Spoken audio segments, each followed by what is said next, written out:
So what I'm going to do is while we're chatting and they're thinking about it, I'm going to run a poll. Polls have been unsuccessful recently, but here we go. Okay, so question, what is the eval? So we say 1 is white is winning, white is better,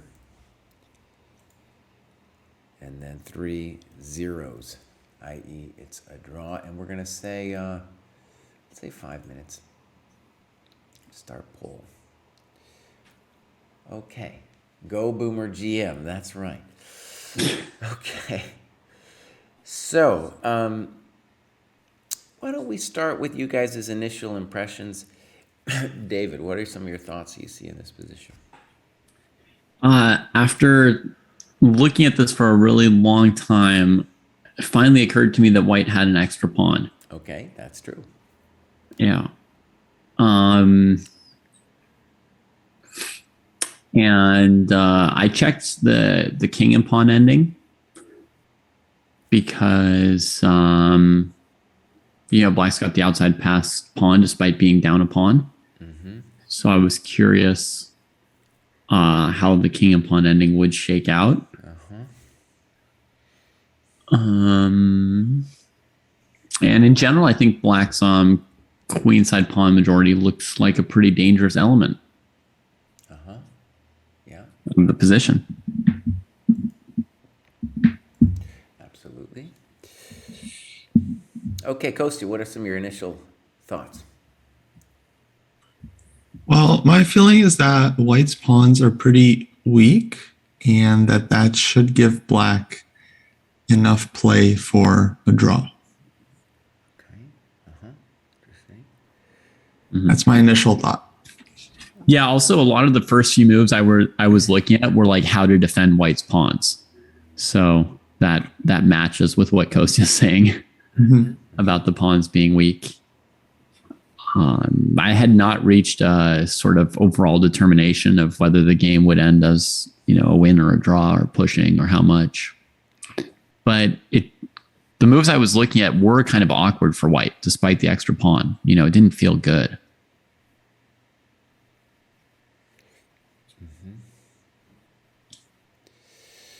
Okay, good. And I want to say I come to a lot of snap judgments the way Kosti did about like, okay, so it should be enough to hold, right? And then of course we're going to dive deeper into what's happening in this position.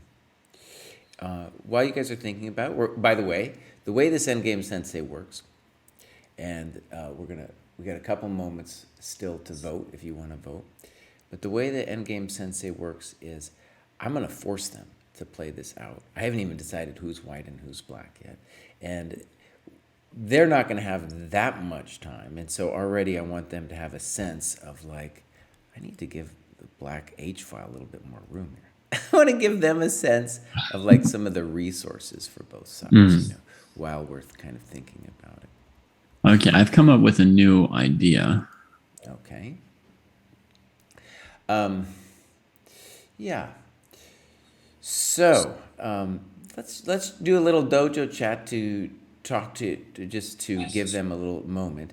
Kosti, let me ask you something. What's going on with chess.com and this new interface that they're demanding I do? And the old man in me is like, no, I don't want some new interface. Do you know what that's all about? Yeah, I think it's still in progress because it's got some issues, the chess.com/play thing. So no, I don't know what the deal is with that. I feel like it's unfinished. Okay, so what we're looking at here is the old school chess.com analysis board that I hope they never change. Hey, chess.com, don't change it, buddy. I just learned to use this thing. Why do I not use other sites? It's not because your site is better. No, it's because I don't want to learn anything new. That's why I don't go to some other site. Don't make me don't make me learn anything. Okay, so my friends, I think we're about ready to start. We've got a couple seconds left to vote. Why didn't you guys declare? How did you guys vote? Not to say they're going to be right. We're going to find out. I didn't vote. Okay. But I would say zeros. I mean, I would take white, but I would say zeros overall. Okay. I tried to vote for white is better, but maybe somebody already did with the ChessDojo live account. Oh, that was me, buddy. Oh Yeah. no! Oh no! I That's got okay. found out. I got found out. I figured. But anyway, I cast my verbal vote for white is better. Okay. There we go. Yeah. All right, everybody. We're going to get this party started. Do we have a preferred time control with something like this? We did what did we do? Like 5:30 before or something like that? 5 minutes plus 30 seconds delay? Yeah, I think we've been looking at it long enough that we could play 1 minute with 30-second delay. No, trust me. You have not looked at it long enough. This is, I know for a fact but it's a little tricky here. So Yeah, speak for yourself. I want time. Okay. No, It was just a suggestion. So we're going to go, I think, 5:30, and I'm going to, well, actually, it's kind of interesting. Coast just says zeros. David says white's a little bit better. Both have claims. KGB might even have a different opinion. And so here we go. We're going to say it's going to be D. Proofs against Hello Kostya. I'm with Drit. You can give me 1 minute and Kostya 5 if you give me the white pieces. I don't know how to do. I don't know how to do that on the chess.com thing. Unrated. Like those Armageddon games with different amounts of times for the different players. I need to share this. Are you guys ready? Mm-hmm. Oh, and then just to be clear, when this all goes down, they're going to turn off their mics, and I will talk trash about them while they are playing. All right? Okay, here we go, my friends. Here comes the challenge. Get ready for it. Boom. All right, I'm gonna leave audio. Here it comes. And we will then review the game afterwards. King F1, very good move. That is the best move. I was in time pressure at the time, and I played the move that I'm most upset about, maybe in the whole tournament, which was King G2, which is a superficial move. And now Kostya actually needs to find H6. H6 is by all means the correct plan here. We're going to see if he finds it. Rook D7 and Rook C7 would be the more natural moves that somebody might play if they weren't thinking too much about it. I'm pretty sure those moves lose. It's a little hectic after Rook C7, but the problem is that D pawn is faster than it looks.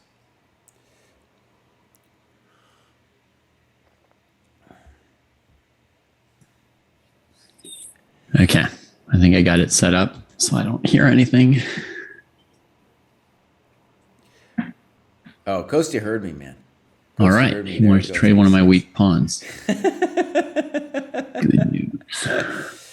Now, I want to say, I have talked a lot of smack about these dudes on the Endgame Sensei show, but right here, King F1, H6, this is perfect play. As far as I can tell, this is perfect play. And H6 is a very important resource to activate the Black King. Really a good case of pawns aren't people, too, because there's problems sometimes with the isolated pawns in a position like this. But at the moment, they're great because they're crimping the Black King. Well, checkmate, I hope I answered the question. The problem is that if you could, let's say you go away from the 7th and I check you with Rook E7 with the pawn still on G5, then your king will become terrible.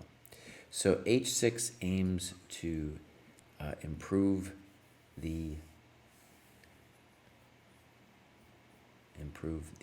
king. And I think me and KGB sparred in this position. And I thought, by the way, that Black was basically fine here. And KGB really gave me a couple times the business. And we couldn't come to, let's say, a clear consensus view on this. But I think he played Rook E5 here. Rook E5. King E2. And then he also tried King E2. Well, Mr. Rosenberg, I don't know what he's supposed to do if he doesn't take, though. It's very hard not to take on h6. Rook e5 gives black the question about does he want to play g5. I assume he does. And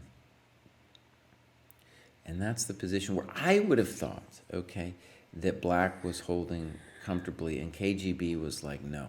No, where it's a long way from comfort, little boy. It's a long way from comfort, my little man.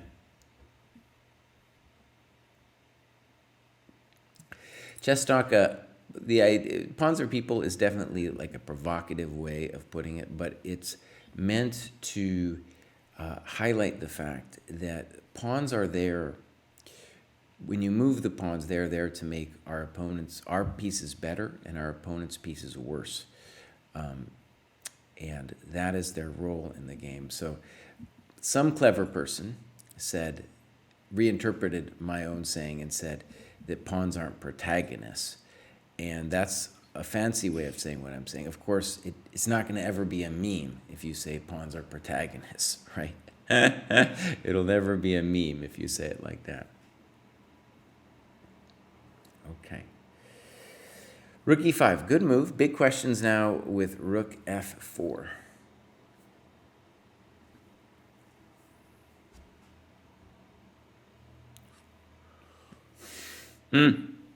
That's right, give pieces a chance.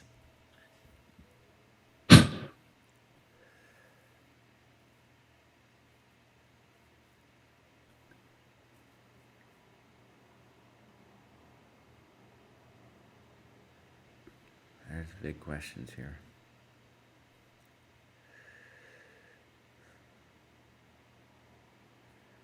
So, rook f4 is complicated. Maybe okay, but it's complicated because after rook e4, king g5, king e2, you gotta calculate the pawn endgame. And it's not so easy for a Mr. Sneezy. I believe in it, but it's not so easy for a Mr. Sneezy.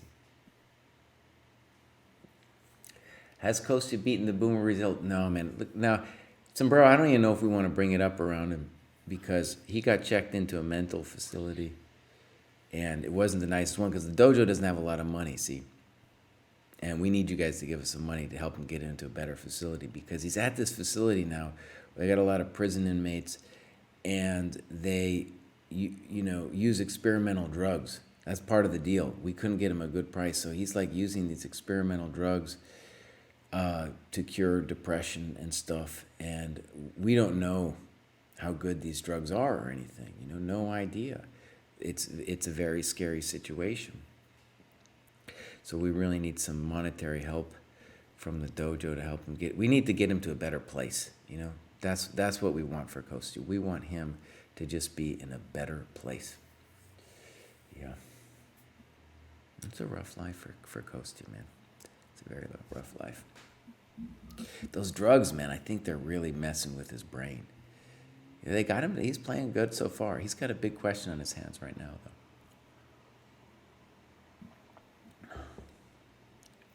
Well, I'll tell you, what he doesn't have is he doesn't have the medallion, my friends. And the Bruce recharged my medallion right at the critical moment in my Puzzle Rush quest, and that's why I got there. Without the medallion, I'd be nothing. And Kostya doesn't have a medallion, and we can't really buy him one. Otherwise, we'd buy him one so that he could, not have to go to this hospital. All right, here we go. Here we go.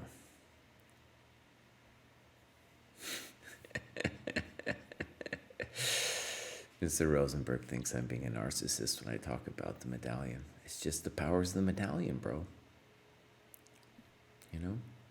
Medallions are strong.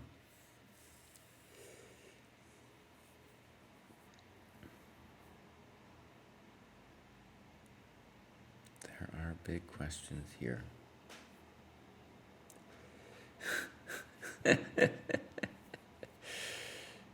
There David's evaluating rook e4.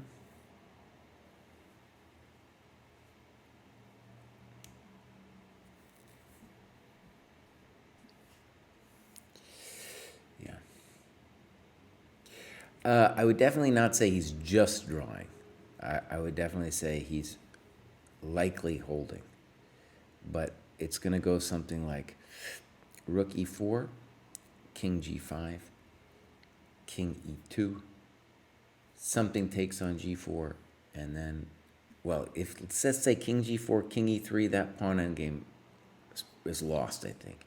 So you got to go rook g4, and then there's questions about what the hell's happening. Yeah.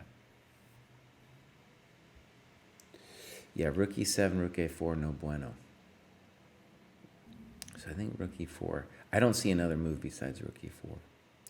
And again, the whole point is that if it comes to the pass pawns rolling, as long as if the black king can't get to the d pawn is just faster than the queenside majority, even if the queenside majority has a better reputation in life.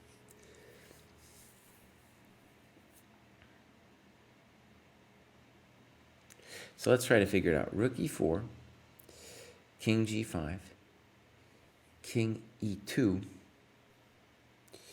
Let's say rook g4. I'm thinking king e3. Now, you can play rook g1, but you're not equal there. And if king f5, I'm assuming you're losing the pawn endgame with rook g4, king e4. Cut off, the pawn's going to run. Actually, even there, me and KGB were looking at some spicy stuff with king g5, king e5, king h6. And I think we decided that white was winning that. But even there was some things at stake.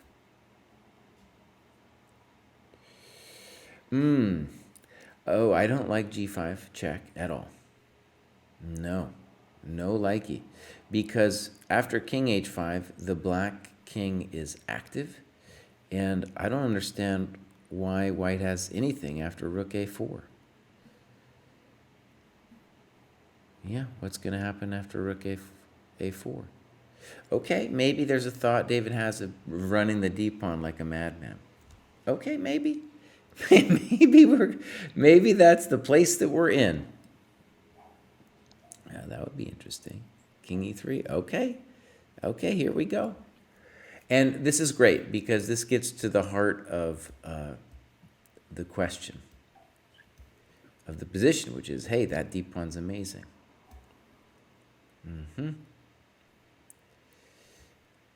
I think KGB would be proud of what David's doing here.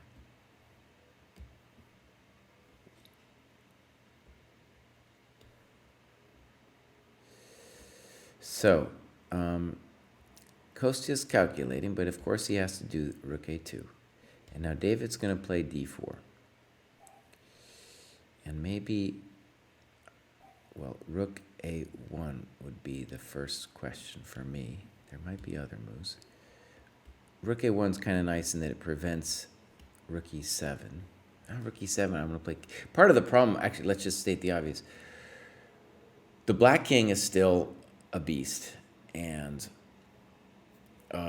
white, I guess, is going to have to do like a f4 before you get to run the rook. Because it's not just that we win the pawn, but then the king can go back to like f6 for blockading duties. And the big question, of course, is how dangerous are my own connected passers? This is great. I'm assuming that black has enough to draw this, but I know that this is a very, very tricky. Lots of tricks can happen here. And I didn't, and they were like, oh, I'll play this with 1 minute on the clock. David, he's got to be like an older millennial, yeah. We could ask him. I think, yeah, he's right on the edge.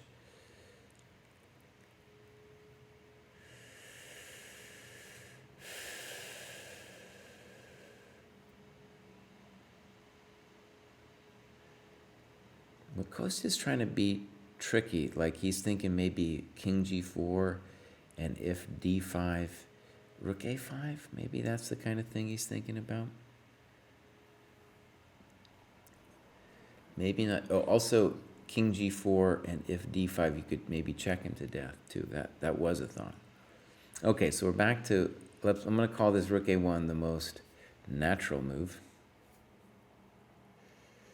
Makes a lot of sense. Every time d5 happens, we're just playing rook d1.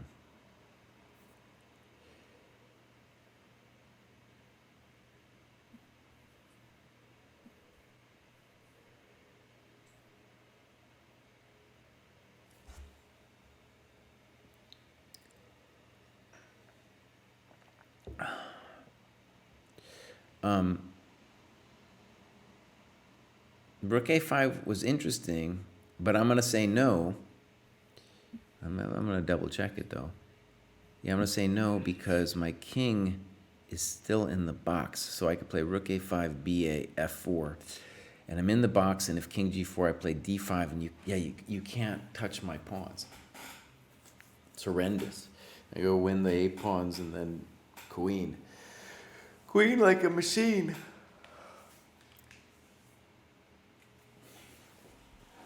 So the question would be for me is, after d5, rook d1, can white do anything? I don't know what it would be that he could do. And so white needs an idea here just to keep the game alive. And as we noted before, rook e7 fails to rook e1.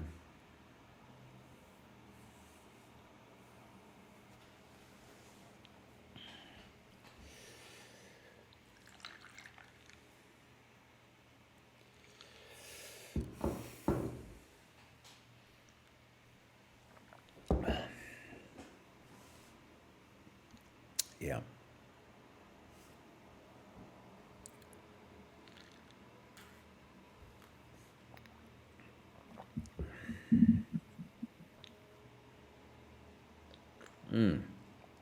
I'll go check. I was really upset with my first move there, but I'm going to go check what. Yeah, it was move 38. So it was the very end of time control when I played it, but I still had time.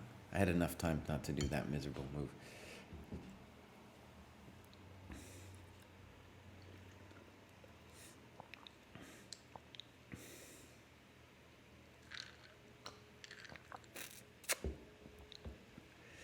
Uh-oh, Bruce. Don't lose on time, buddy.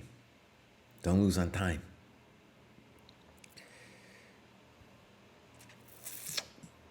Yeah. And the famous rook d1 is going to be hard to meet.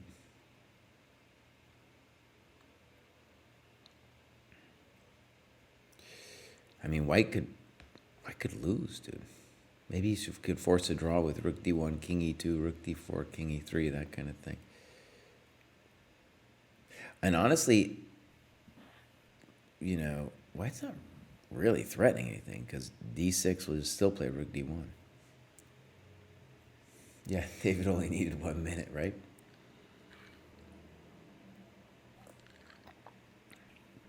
It's hard to, one of the terrible things, Mr. Rosenberg, in this position, I think, is even if it was white to move, I don't think white's winning.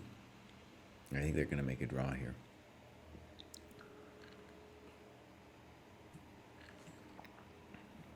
Unless Kostya goes for it.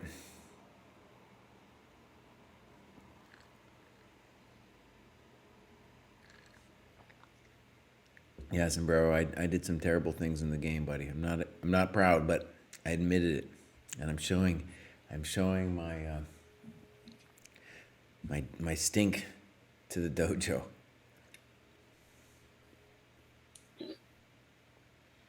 Zeros all around. That's right.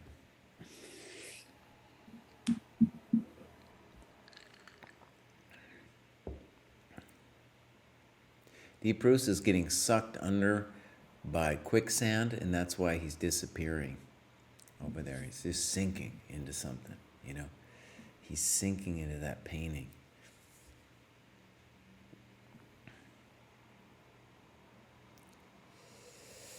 You move like king f4, you could lose,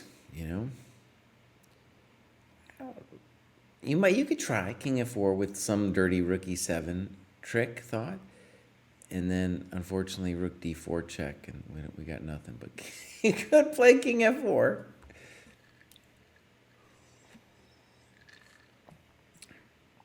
I'm drinking a little coffee with milk. Draw by repetition. All right. So what I'll do is I will grab this. Yeah, if chess.com changes this, it's going to be a real drag. Okay, my friends. I'm going to invite you guys to the analysis board. We'll load this guy up. Load your PGN up.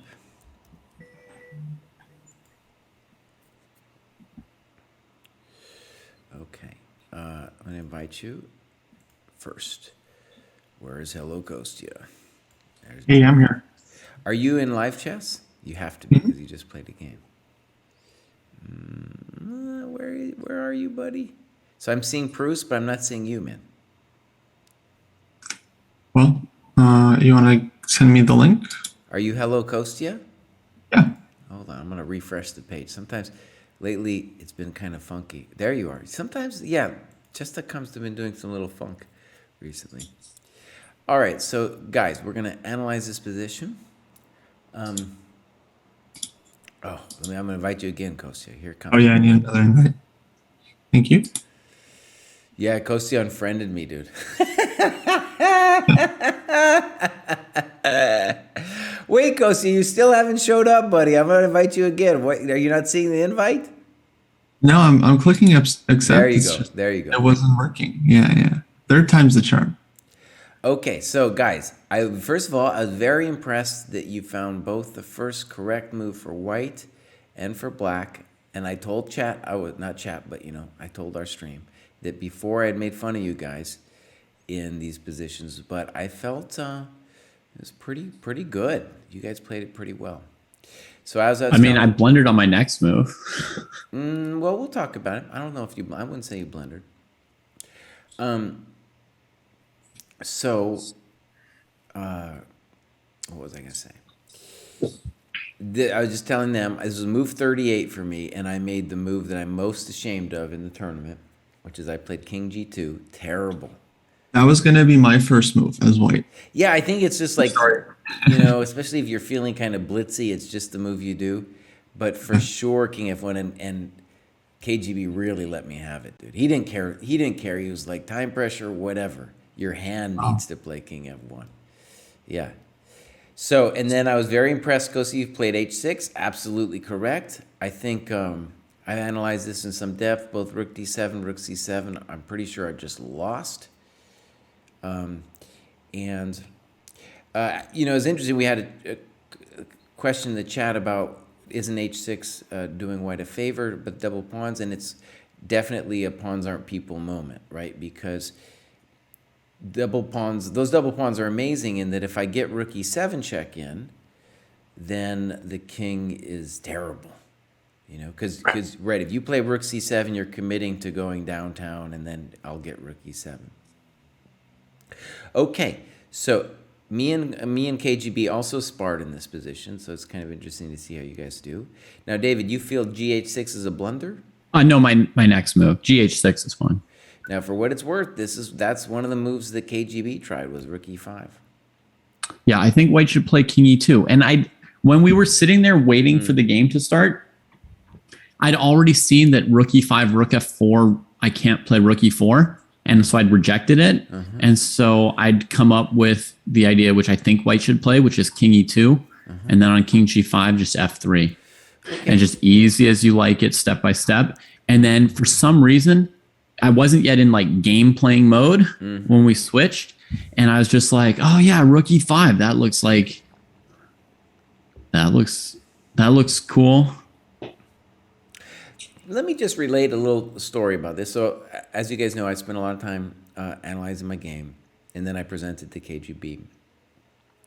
To me, h6 was the more I looked at it, it was a real bummer for white. I was like, oh, man, this black has got to have enough play now to make a draw.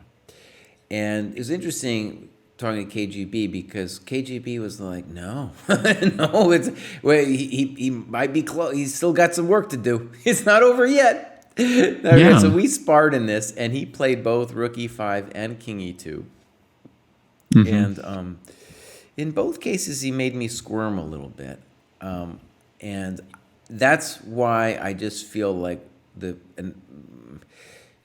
white is better. But if black doesn't play H6, he's winning, I think. He's got to play H6. So we can try King E2. I played in my little mini match with KGB. It went King G5, F3, and I believe I did that move. Mm-hmm. And it's kind of hard for white to make progress. Like King F2 here? And then probably something like G5. We got some smart asses over here. We got some smart asses. The F pawn backward. Probably Rook C7. Rook C7. Yeah. I'm assuming So Rook now E4 check. check. Yeah, I got one move. Then here, creeping. Good. Yeah, good. Here. Here you can play A4. But let's go slow. Yeah. Rook A4. No. Or Rook A4. So, and on B5 you have Rook E5.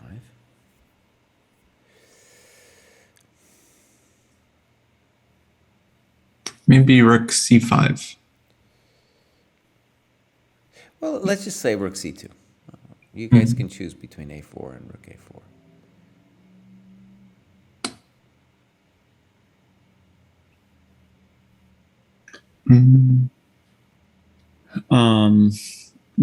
I'm kind of thinking Rook A4, A5, Rook A3, and then next move Rook B3 and trade a pawn like that. Yeah, I think Rook A4 feels better. Okay.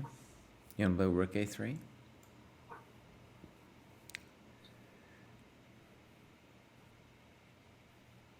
But why Rook A3? Why not just like D4 or King E4? Because then we leave our Rook there, and I'm not sure he's going to do enough for us. But you could just try pushing the D pawn. That's true. On D4, I'm assuming King F6 should. King hold. F6. Okay. And then if D5, I might be playing King F6. Well, I don't know after Rook A. Yep, maybe after Rook A3 too. I don't know. But definitely after D4, I'll play King F6. Yeah. I think this is a fair variation, yeah, in terms of like maybe best play on both sides. And the black could also consider G5. And me and KGB sparred with that position too. But the point of Rook E5 is, of course, to prevent King G5, right? Which is why it feels like that should be the first move to kind of at least be tested. Yeah. Yeah. And here as well, Rook C7 makes a lot of sense.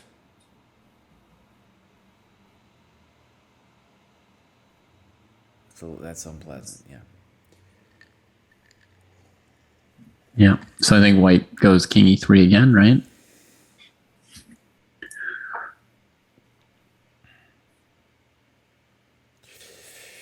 Maybe Rook C1.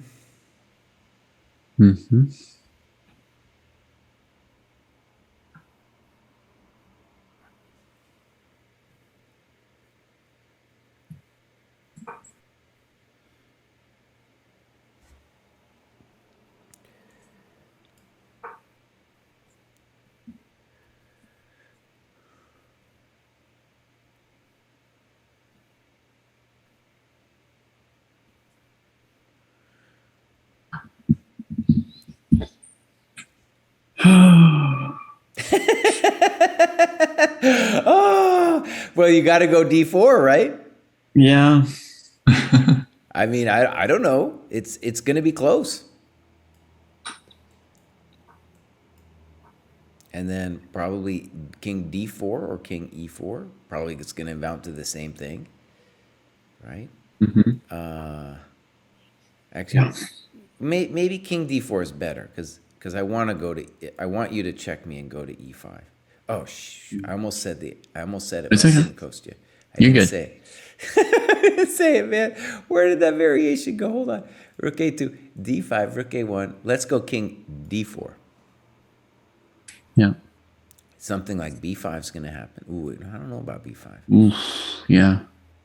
Maybe check first, right? That's scary. Yeah. I still, you want to go rook d1 first? Okay. King e5. I mean, c5 is too good a square for the king. Okay, so let's go b5.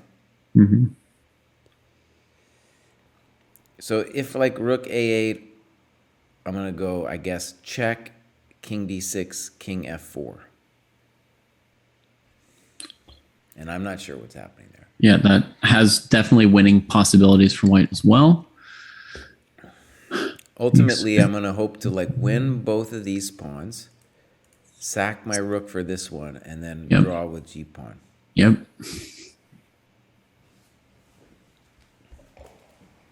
How do you even play an endgame like this well on like 30 seconds? You play king f1. Your hand plays king f1. That's what you do. And then you play. If you play king f1 and h6, then you're already a baller. Okay, d6. This one is just like so sharp, so many different moves. I guess for white, you just push. Oh, that's what David's doing. Hope for the best. Rook is more active. All right. Oh, I don't. Oh, you know what? Rook a8 is very strong because then you got check and rook d5 coming.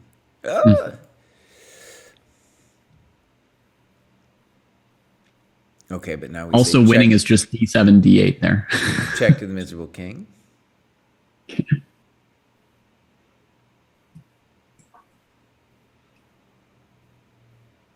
You want to go to d8 or something? I'm headed to d8, my friend. I'm not sure I believe in that because I got b3 bus. Yeah, That's true. That's true. I didn't really want that, did I? These checks messed me up. Hang on. Let me see the first one again. I'll go here this time.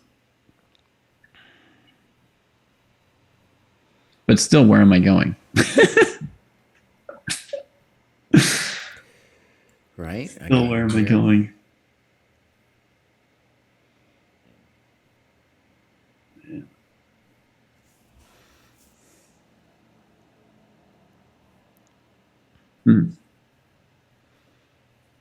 Yeah, still not so easy for white. The black rook just give checks, and king has to stay on the d file. Yeah. David, let me. We can come back to this. Let me ask a question that evolved in the game too. So, rook e5, and Kostya played rook f4. g5 was also a thought. Rook f4 is the most natural. Let's at least look at this for a second. So I'm assuming you're concerned with king g5? Yep. Okay, let's go king e2. I think I want to take on g4 with the rook. With the rook. Yeah. So I think king g4 loses to king e3. Sure. Okay. I wasn't sure, but rook felt more natural. Yeah.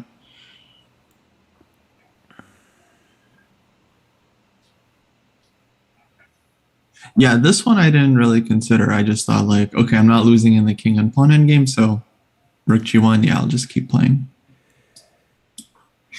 Yeah.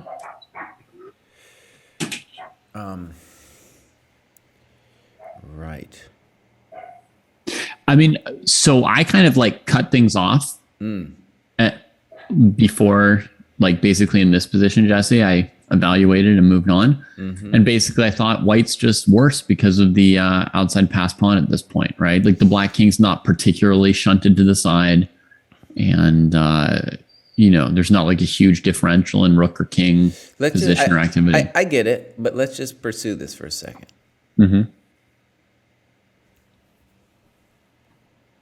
Probably keep centralizing the king. Okay, good. Good move.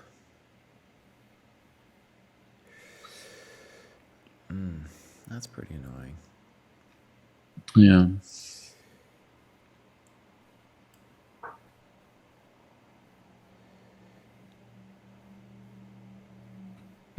What about the king pawn ending, boss? I don't know, boss. I have my concerns. I have my concerns there, but I didn't know what else to do to keep playing. Right? But who's playing for a win?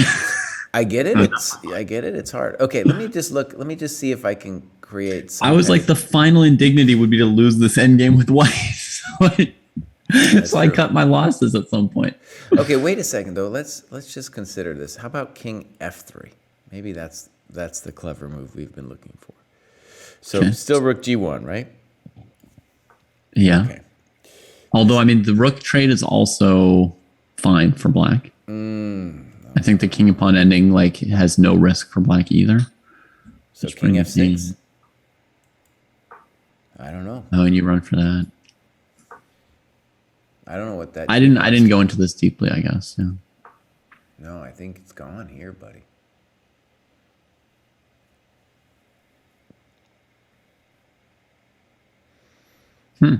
Interesting.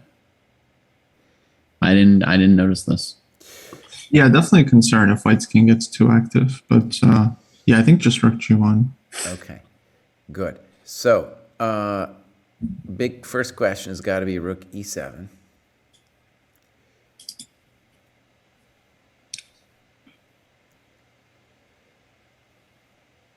Yeah, let's say e5. Rook check on e5 might be clever. Good move, yeah.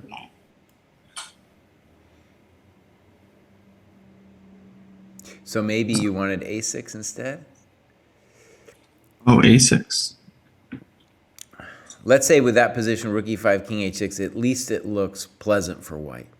At the very least. I would say so. Yeah, let's say a6. Although it's probably still drawable even with the king on h6 there. You take a2, you bring your king through g7. Yeah, in the game, my king was worse on h5. It was cut.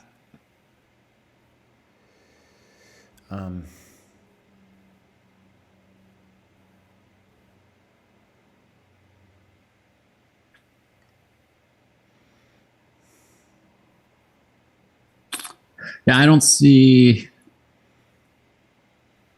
a huge risk of either player losing in the variations I'm looking at. I'm looking at simplifications like rook a6, rook e6, rook a1, which doesn't look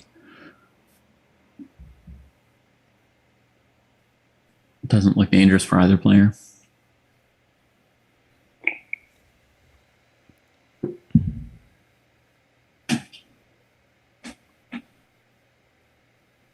All right, let's try d4.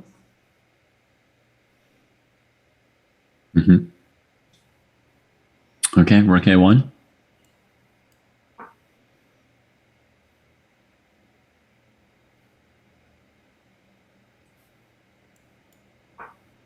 Take.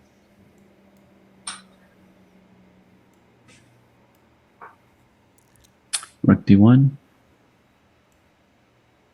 A1, sorry.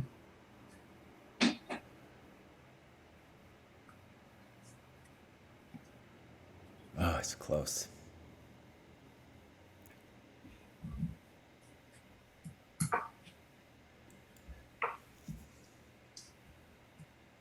I shouldn't be able to do it.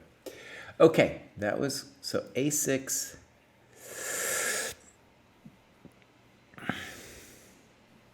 All right, let me try one more time. Rook e6. I was assuming you'd play rook a1. I'm gonna take this dude. And now the unfortunate thing for me here is that guy.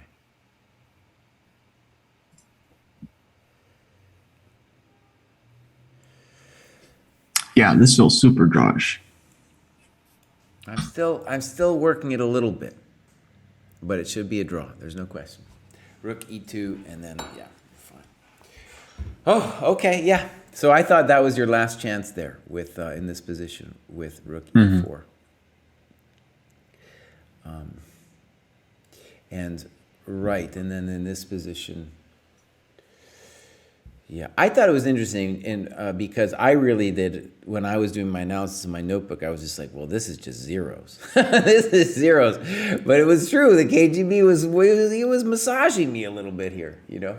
I think king e2 and f3 is still like a whole rook endgame to play. I'm with you. Yeah.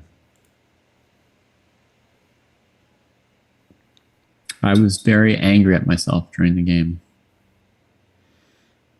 for playing rook e5 instead of this.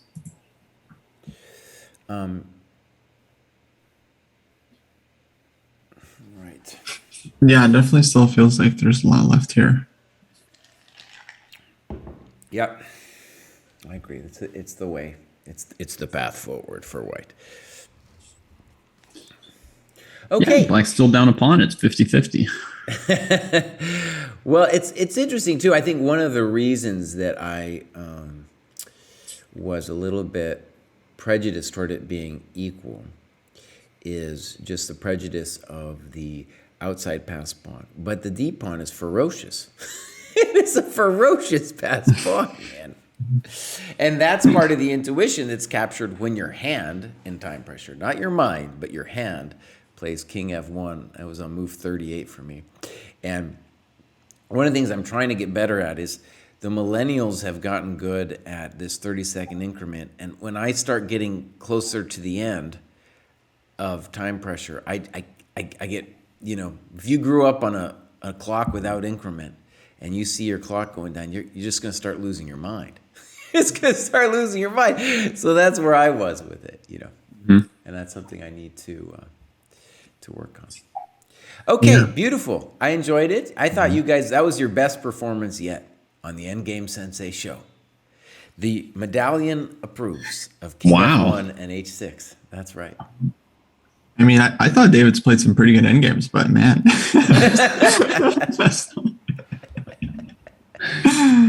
Amazing. Okay. Well, Ghosty, you had a really nice one against me too, like a rook and pawn ending where you just gain space in the center with your king and slowly push me off the board. I remember that one. Yeah, I think that was your best one. I got like completely squished that game. Yeah, but these days I am prouder of when I can hold bad endgames versus converting, because that's really tough. Fair enough. Good attitude to have. I should have played king e2 and f3 and made you work for it. Then you could have been really satisfied. Yeah, if I held that one, that would be cool. Yeah, this was just blundering rook f4 after having seen it while Jesse was like doing the intro to the show. That was just unpleasant.